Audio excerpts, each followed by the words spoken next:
Yellow.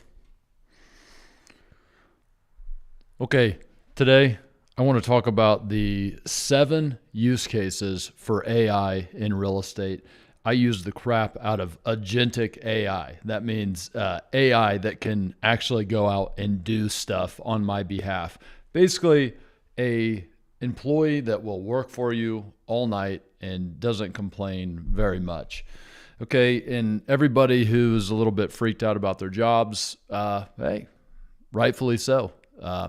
The things that this can do is pretty amazing. It's one of the main reasons that I'm able to run a one-man real estate business. I have, VAs, virtual assistants that work for me, and I use a lot of different AI agents, as you would call them. And today I'm going to go through the 7 use cases that I think applies pretty much to anybody. So here we go. First and foremost is as a project management tool. Okay, so I will, when I talk to contractors, I have them on a recorded line, which they know that they're on a recorded line. So this isn't like a, shady kind of thing. You should let somebody know if you're recording their phone call. But I record these phone calls. And then what I'm able to do is just like any of the note-taking apps or whatever, like if you're on a Google Meet, you might be able to have, I think Granola AI is the thing that comes in and it like takes notes for you and transcribes and all that. Well, you're not going to get a contractor to get on a Google Meet with you, most likely, but phone calls happen all throughout the week. So as I'm talking with them, I have the phone call being recorded, transcribed, and then notes are taken and they get put into my PM systems, which I use Airtable pretty heavily here. So, I have an Airtable for pretty much everything, PM, V1. This is my project management tool. Now, I'm not going to actually pull that open because there's names of different properties that are going on in there, and I don't want you to be able to see that. And then also PCAM, Paler Capital Asset Management. This is where I keep all my properties and all this kind of stuff. Now, if you've seen my whole operating system full course, I think it's like a 2-hour long thing. It's on my main channel at Ross Paler. I talk a lot about how AI is only a boost. You're an AI powered human being, not AI can do it for you. And what that means is that you need to have a system in which it can work. And for me, this is my Airtable. That's like the back end, let's call it. And so anyway, I have my PM, this is every project. Let me just show you here. This is every project that I have.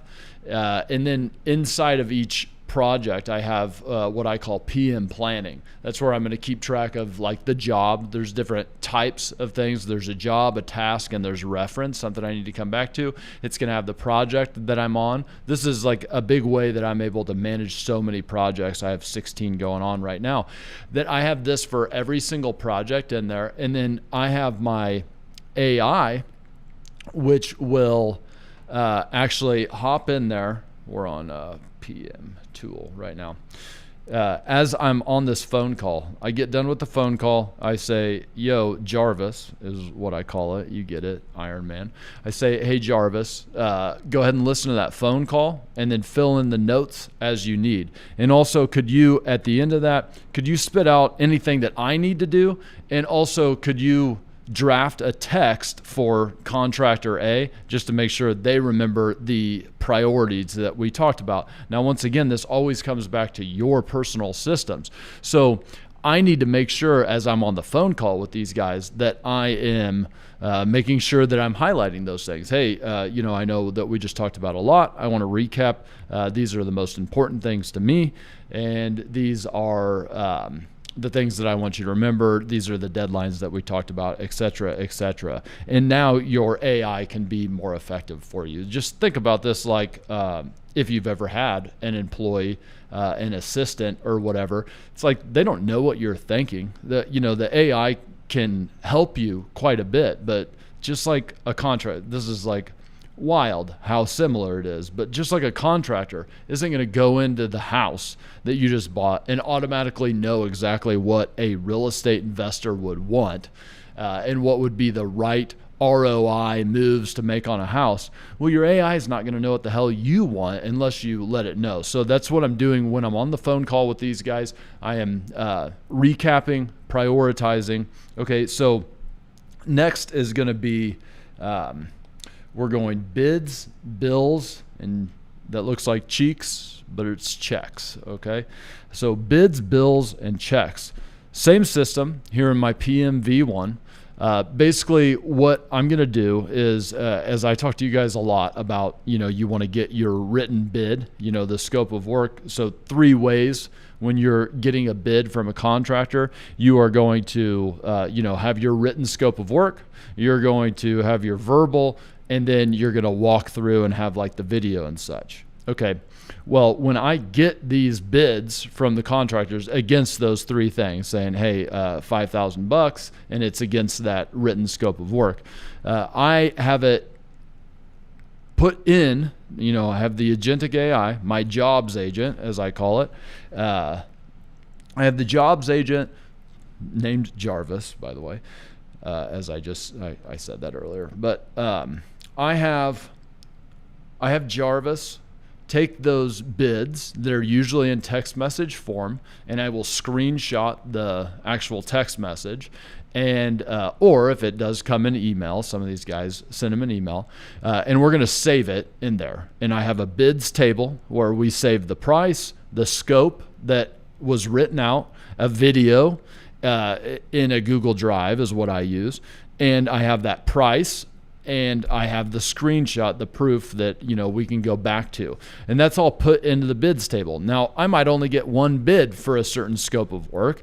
A lot of times these days I do, because I have contractors that I've been working with for a long time. However, some of you might do the thing where you get 3 bids. So be it. I don't necessarily like that, because I know that I'm going to be wasting 2 people's time in that case. However, when you're starting out, it is good for you to do that. Otherwise, how would you possibly know what a good price is versus a bad price? Okay, so that's bids. Some will get denied, some get approved, but I have them all saved in there. And then next is the contractor eventually is going to ask me for payment against that bid. If I approve it, it was a $10,000 bid, they're going to do whatever, 5 different jobs. Eventually, they're not going to wait till the end to get paid their $10,000. They're going to say, hey, I've done X, Y, and Z. Out of that bid, I would like to get paid. And then I will, what I would do without AI is I would take those things and compare them. I would say, okay, they're asking for $2,000. What work did they get done? They would need to submit pictures to me, or I would go out and look at the job site myself.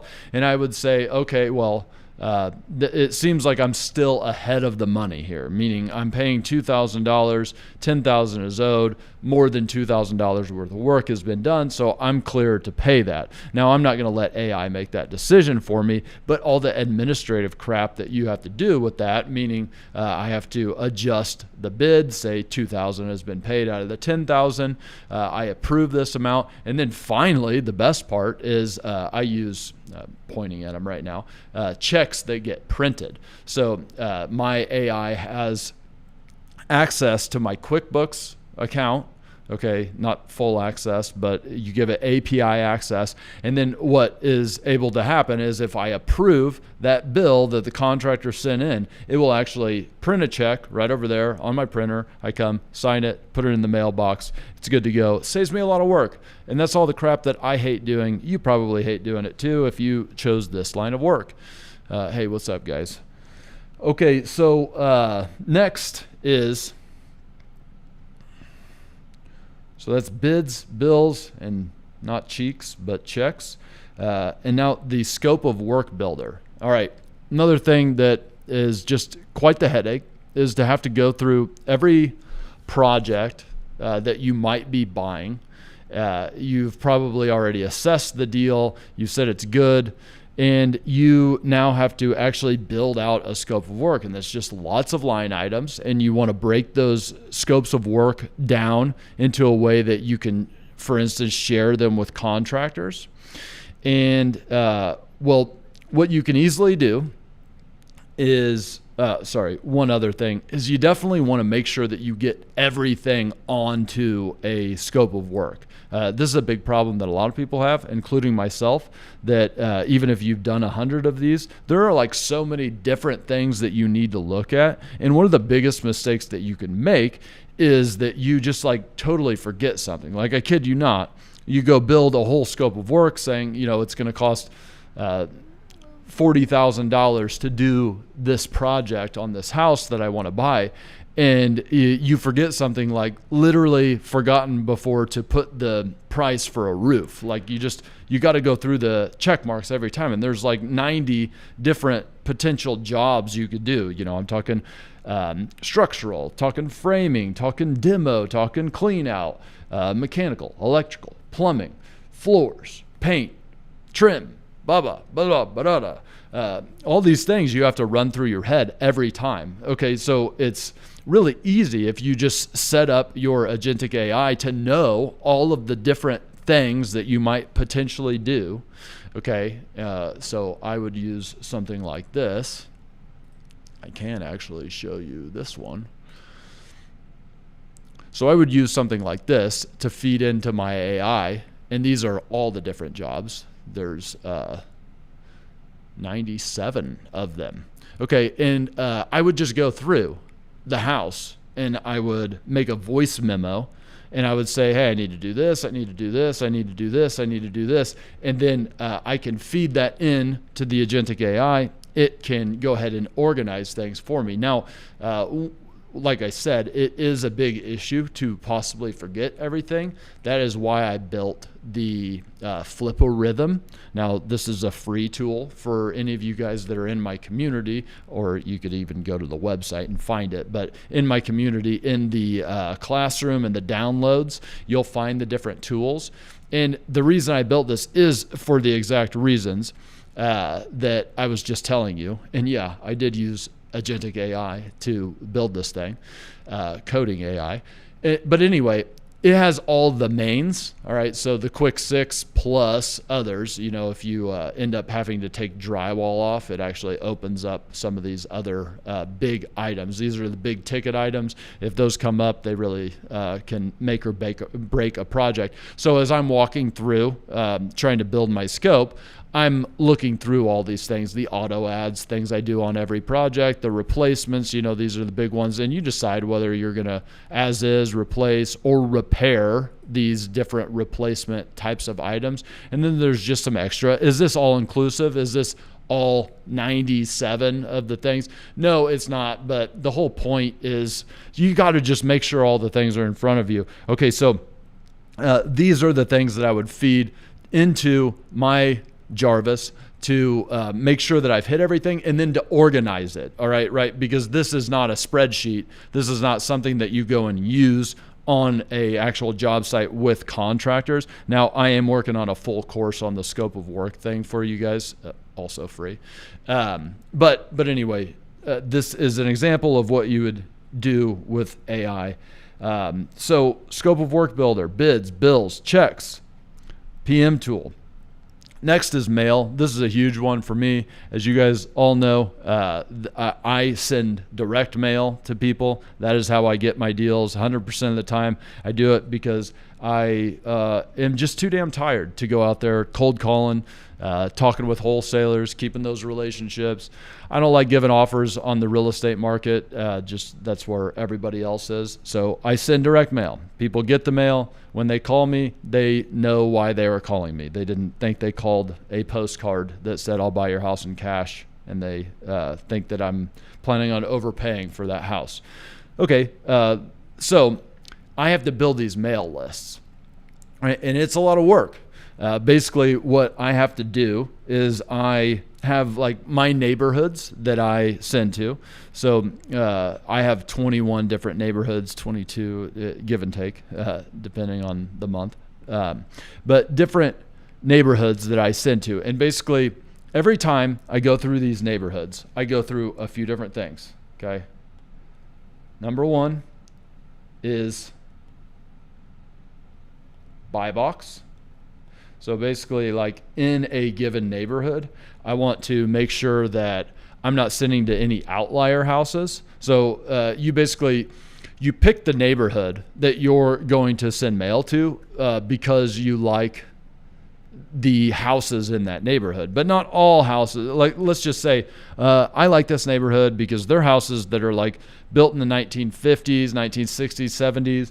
They're like split level houses. They're around 2,000 square feet. That's like the heart of that neighborhood. I know that. That's why I picked that neighborhood to buy in, and obviously the price trends as well. But I picked that neighborhood. So I don't want a 3,500 square foot house that's a custom build, because that isn't like the rest of the neighborhood. All right, so first I have to find what those parameters are. Okay, AI can do all that for you. It can say, hey, the median price or the median square footage, the year built, the tax assessed value, X, Y, and Z, that is all here.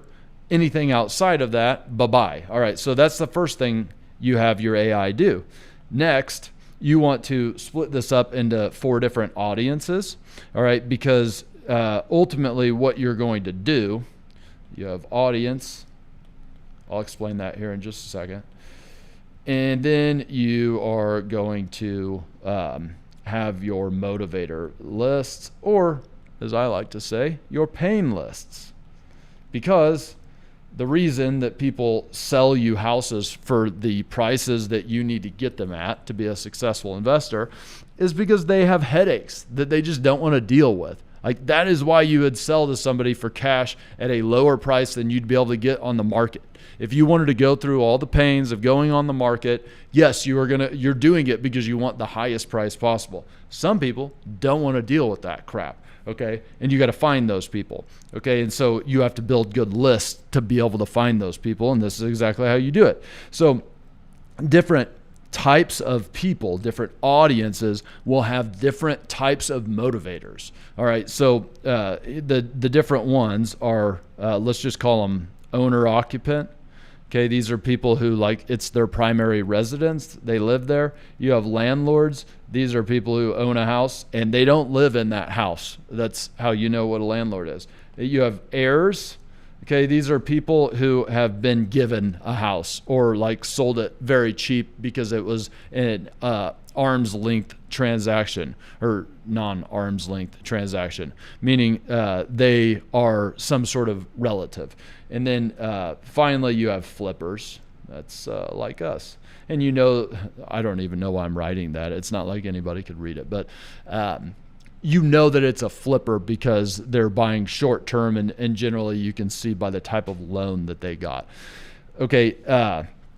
Anyway, you break them up into these audiences because these audiences all have different pain points. Okay. And you can already see how much work this is. All right. Because I have to break up my buy box. I have to go through all those things. And then I have to break them into separate audiences. And then I have all these different motivators pain. So we're talking like tax delinquency. We're talking, things like, I call it virtual driving for dollars, but basically like tax assessors go out to those houses, do the tax assessment, and they'll a sum much lower than the other houses in the neighborhood by square foot. And so that they saw something in that house that made them say, oh, it's worth less than that. So I call that the virtual driving for dollars list. You have USPS, United States Postal Service, vacant. They might call a house vacant mail, meaning that they're not receiving mail. So just imagine that if the landlord audience had a USPS vacant code on it, that would mean that they're having a headache right now. That, for instance, the tenant is not paying. Okay, so other things that you can do are like your city has code violations. Okay, code violations are going to be painful for pretty much anybody on this list. You can see that they're having pain. Tax delinquency over 2 years, you don't want to do 1 year. But any of these people, pre-foreclosure, any of these audiences, that is pain for them, and you want to attack that. But, as the vacant example, the pain isn't the same for all of the neighborhoods. So you take each one of these audiences, okay, and then you are going to filter each one of those audiences, right? You don't want people other than the flipper audience and maybe the air audience. You do not want people who have bought their house in the last 5 or 6 years, because just think about like a primary resident.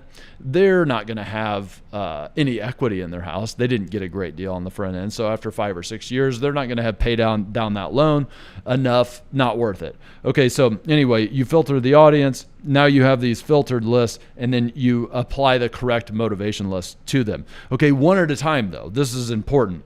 And so basically you're making like 150 different lists here. Some people have, or some of those lists, buy box, audience, motivator, buy box, audience, motivator. Of those 150 lists, some have like 0 people on them. Okay. So you do all of that. You have a shit ton of these lists, and then you compile them all into one. You want to keep the audience tag on it, because then when you actually market to these people, you can have specific messages to each one of them, right? Because you talk to an owner occupant different than you would talk to a landlord. That would be a more effective message, whether you were cold calling or direct mailing or whatever. Okay, but guys, before Agentic AI, this crap wasn't even possible.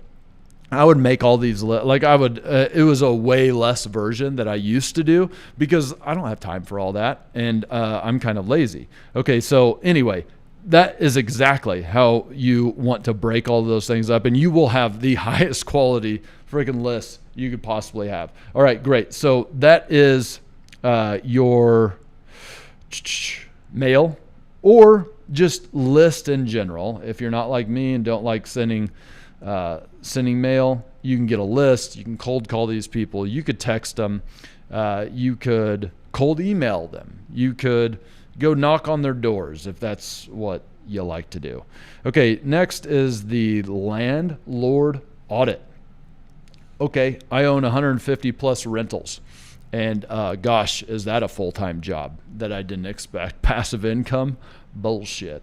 It's not. Hey. Looks, yeah, thanks, man. I'm not a doctor. I just write like one. JP is making fun of my handwriting. I forgot to do the thing where I push it up there. But, okay, the landlord audit. Not passive at all. Okay, you just do the math here. 150 rentals. Okay, tenant moves out. Once a year, a lease ends. So sometimes I'll get like 5+ tenant turnovers in a week where somebody tore up a property. I mean, this happened just a couple of weeks ago. It was a bloodbath. I had like 5 over $5,000 tenant turnovers. It was brutal. I was pissed off. So be it.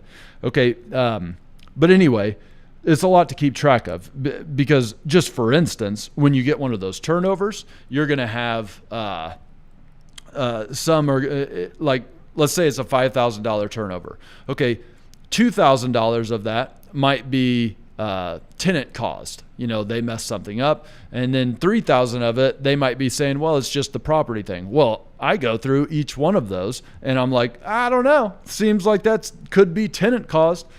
So I'm going through each one of those, but also then I have to decide, am I going to let the PM company with their maintenance team go ahead and do this stuff, or am I going to bring this in to my own team? And then I'm in the same process. Okay, but not only that, this one's huge, by the way. This is like one of the best things I've built with Agentic AI. That I have this house down on Bailey. Okay, this just happened, so this is fresh in my mind.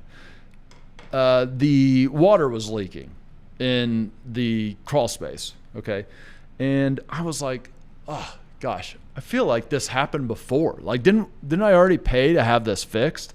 Okay, and I know this sounds silly, but I'm talking 150 rentals, man. That's like, it's tough to remember all this stuff all the time. And so I have this thing that I call Omega, all right? This is It has basically compiled every phone call, because I record the phone calls, every text message, every email, every like Google Drive, all the stuff, my Todoist, my Airtables.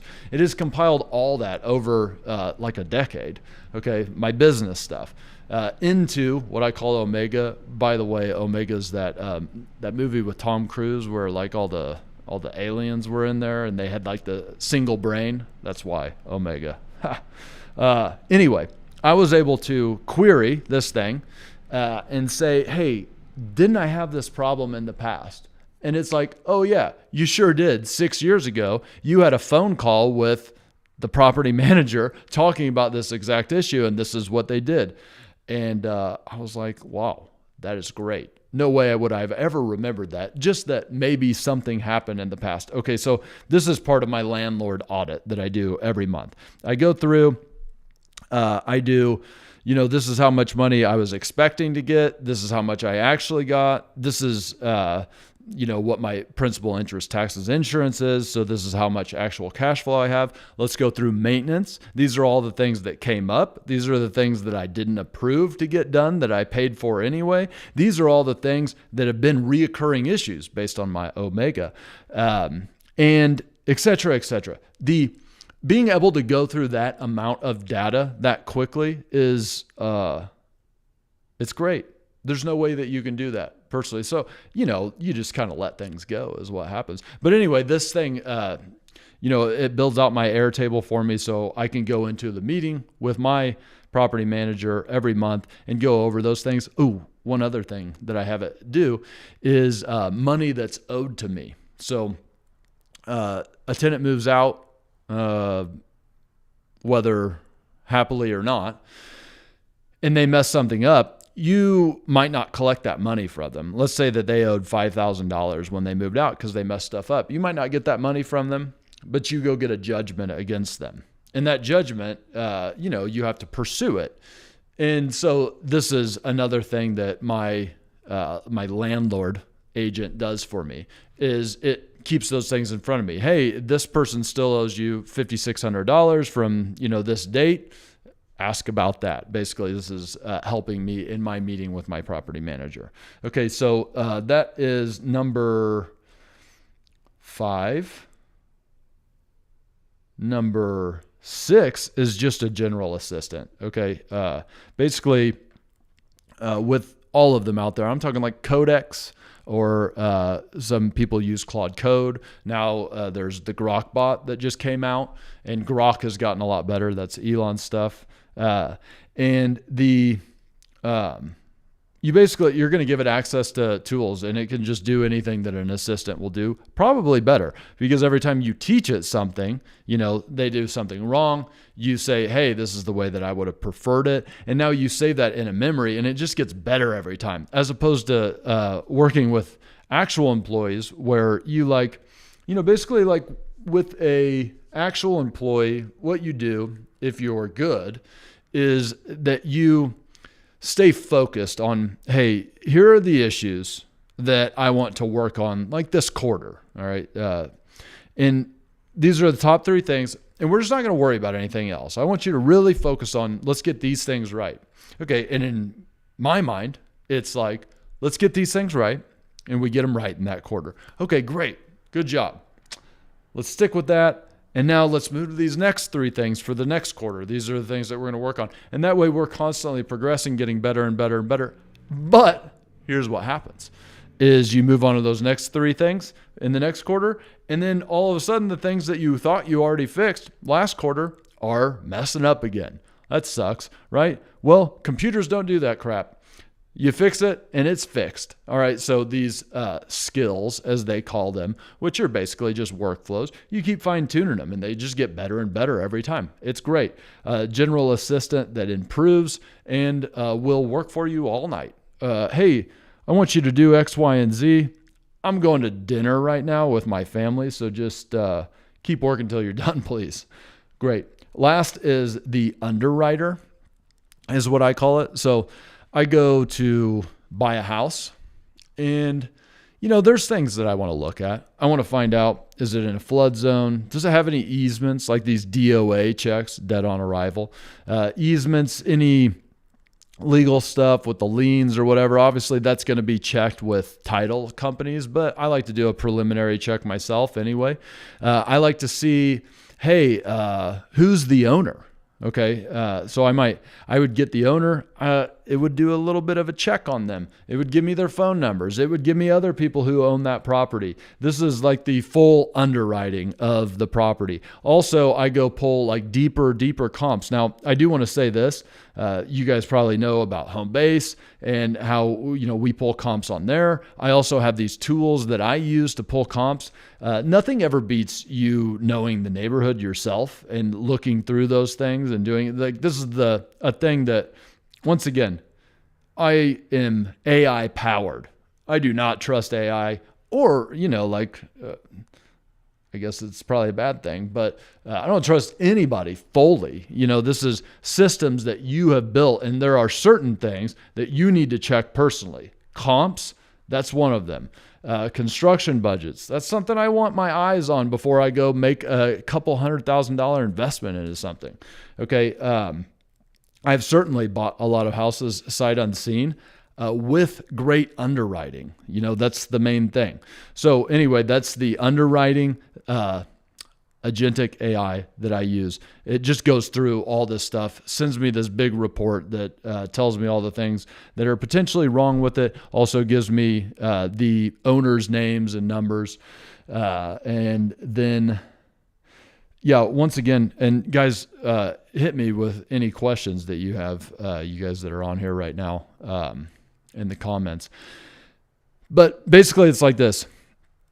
I'm going to reiterate. Agentic AI is awesome. It has come so far, and it can do so much. And all the people who are freaked out about their jobs, they should be. Like if a little computer robot can do your job, you probably got to up your skills, or find things to do that aren't as susceptible. Okay, but something that can work all night and follow rules is awesome. I mean, how can you beat that? Okay, but there is nuance that needs to be in play here, and that comes from you, and it comes from the systems that you built that are underlying this thing. So I'm talking about like Airtables or databases. I'm talking about SOPs, standard operating procedures. That kind of stuff is not made by AI. That is made by you learning what you want. And generally the way you learn what you want is by taking more action, because getting actual experience, like you can watch all the videos you want, and you should, but you are going to learn 100 times more by actually getting in the game and doing stuff.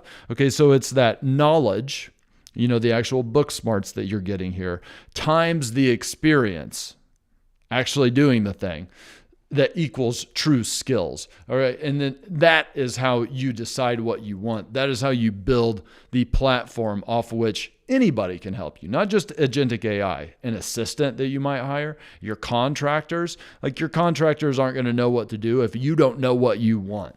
And that's the whole point here, guys. Thanks for hanging out. I don't see any comments right now, so I'm going to take off. Have a good day.